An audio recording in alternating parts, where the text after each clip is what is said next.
સુરતની પ્રખ્યાત વરાછા કોઓપરેટિવ બેંકનો એક વિવાદ સામે આવ્યો છે. શું વિવાદ છે? શા માટે પિયુષ વેકરિયા નામનો આ યુવાન આ જે ડિરેક્ટરોની દાદાગીરી છે એની સામે પડ્યો છે અને શા માટે ફરિયાદ કરી છે? શું છે આ ફરિયાદ? એ વિગતો જાણવાની છે. પિયુષભાઈ, તમે એક ફરિયાદ કરી રહ્યા છો. હાલમાં વરાછા બેંકની ચૂંટણી આવી રહી છે. આ શું છે વિવાદ અને શા માટે તમે ફરિયાદ અને શું ફરિયાદ કરી છે?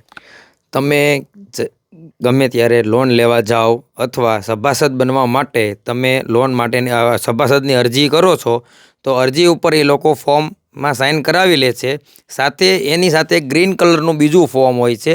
એમાં લખેલું હોય છે કે શેર રાજીનામાની અરજીનું ફોર્મ, કે હું મારી સ્વેચ્છાએ શેર રાજીનામું આપું છું. એમાં એ લોકો સાઇન કરાવી લે છે.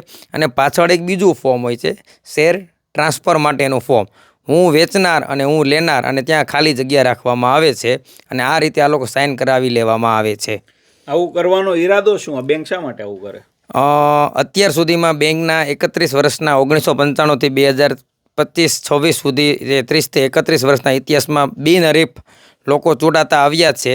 અને આ લોકો કોઈ માણસ બાય ચાન્સ ડિરેક્ટરની અંદર કોઈ ફોર્મ ભરે કે તો એ લોકોનું શેર સભાસદ પદ રદ કરી નાખવા માટે આ લોકો આ કાવતરું ઘડી રહ્યા છે. અત્યાર સુધીમાં આવા કેટલા સભાસદો સાથે આવું થયું હશે તમારા અંદાજે?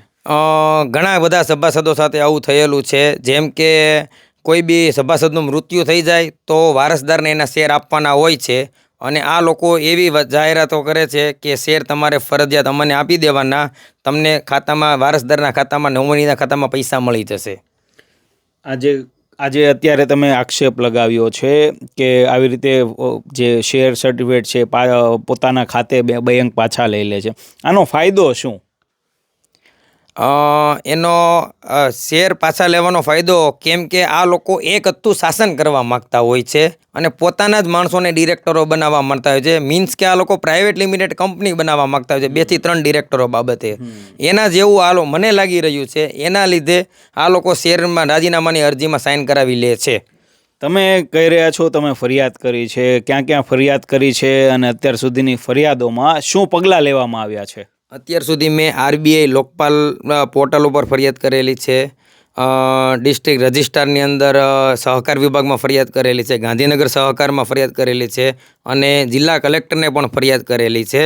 સાથે હું દિવાળી પહેલાં 8મા 9મા મહિનાની અંદર સ્વાગત કાર્યક્રમમાં પણ મેં આ મુદ્દો ઉઠાવેલો. ત્યારે મને જાણ કરવામાં આવેલી હતી કે તમે સાઇન ભૂલી ન જાઓ એમના માટે આ સાઇન કરાવી લેવામાં આવે છે. હવે કોઈ વ્યક્તિ બેંકમાં જાય તો એની સહી, મેં નથી એવું સાંભળ્યું કે કોઈની સહી ભૂલી જાય એના માટે કોઈ એવા ફોર્મમાં સહી કરાવવામાં આવે. આવું કેટલી બેંકોમાં થાય છે? અત્યારે આપણે તો ફક્ત વરાછા બેંકના જ સભાસદ છીએ, એટલે આપણને વરાછા બેંક પૂરતી જ ખબર છે. અને બેંકનો કાયદો એવો છે, ધારો કે હું સાઇન ભૂલી ગયો તો હું મારું આધાર કાર્ડ કે મારું પોતાનું ઓળખપત્ર લઈને જાઉં તો એને મને બેંકમાં કોમ્પ્યુટરાઇઝ, અત્યારે કોમ્પ્યુટરના જમાનામાં મને સાઇન બતાવવી ફરજિયાત બનતી હોય છે. તમે જે આ લડાઈ લડી રહ્યા છો એ કોની સામે છે અને શા માટે છે? લડાઈ અત્યારે તો એ લોકો અધિકારી શાસન ચાલી રહ્યું છે, ડિરેક્ટર કરતાં અધિકારી શાસન ચાલી રહ્યું છે, એ બાબતની લડાઈ છે. બરાબર? એટલે મારે અત્યારે અધિકારી શાસનને નમાવવા માટે હું આ લડાઈ લડી રહ્યો છું. તમે કહી રહ્યા છો એકના એક માણસોને સત્તા પર બેસાડી દેવા માટે, બેસાડી રાખવા માટે અને ખુરશી પોતાની પાસે રાખવા માટે આ ખેલ છે.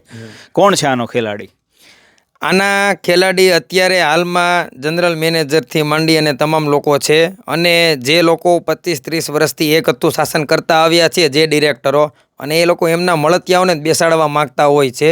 એટલે ઘણા બધા 25-30 વર્ષમાં ઘણા બધા ડિરેક્ટરો આવી જાય છે આમાં.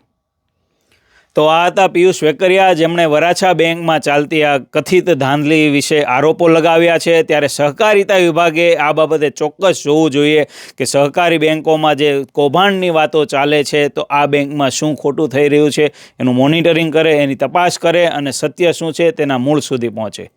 અમારી તમામ માહિતીથી અપડેટેડ રહેવા માટે જોડાયેલા રહો ત્રિશુલ ન્યૂઝ સાથે.